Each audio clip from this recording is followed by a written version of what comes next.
I'm Jameson Ritter with CPPS. Today we're talking about process. It's that quiet engine that keeps behavioral threat assessment and management work consistent, fair, and defensible. First, let's set the table. When something goes wrong, investigators, regulators, and courts tend to ask three basic questions. 1. Did you have a process? 2. Did you follow it?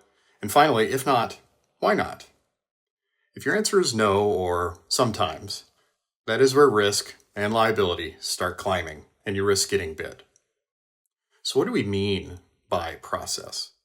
Well, a good definition is a written, step-by-step, team-based way of doing BTAM. How concerns are reported, triaged, assessed, and documented every single time. So why does this matter? Why does process matter? Well, there's 4 possible wins. The first is consistency. Process turns good intentions into repeatable actions.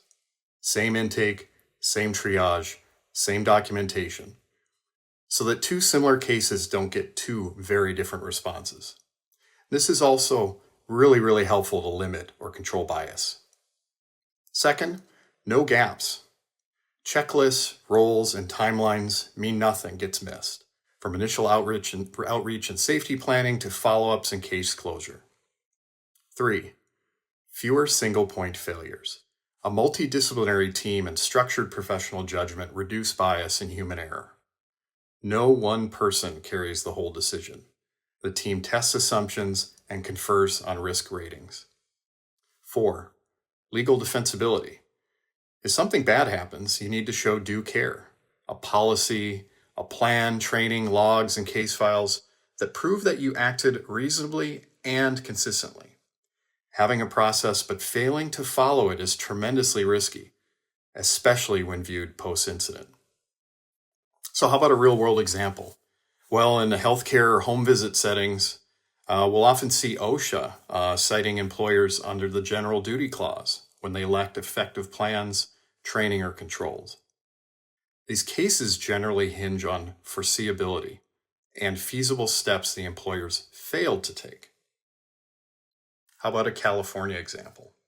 Now that we have SB 553, this requires most employers to maintain a written workplace violence prevention plan, conduct training, and keep a violent incident log.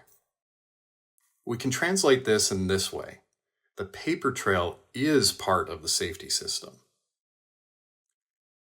Right here is the nuance lawyers care about. Failing to follow your own procedures doesn't always create negligence by itself, but it's often powerful evidence that your organization fell below a reasonable standard. That's why disciplined adherence matters as much as having a policy in the first place. So, you might ask, how do you operationalize this without overbuilding? Here's my 3 simple checks for every organization. The first one is define it. Write the BTAM playbook, roles, quorum intake criteria, triage steps, documentation, escalation, after-hours coverage, and communications. Align those to recognize guidance and your legal environment. Second, make sure you follow it. Train the team and your front line. Run tabletops. Use case templates and checklists so the workflow happens the same way at 2 p.m. on a Tuesday as it does at 2 a.m. on Saturday morning. Same. Finally, prove it. Log incidents, decisions, and interventions. Capture rationales, not just outcomes. Do periodic case audits. Fix that drift fast. As we all know, if it isn't documented, it never happened. You want a simple test for your leadership? Ask this question. If we were deposed tomorrow, could we hand over a clean policy, our training records, a current incident log, and at least 2 case files that show we followed our process?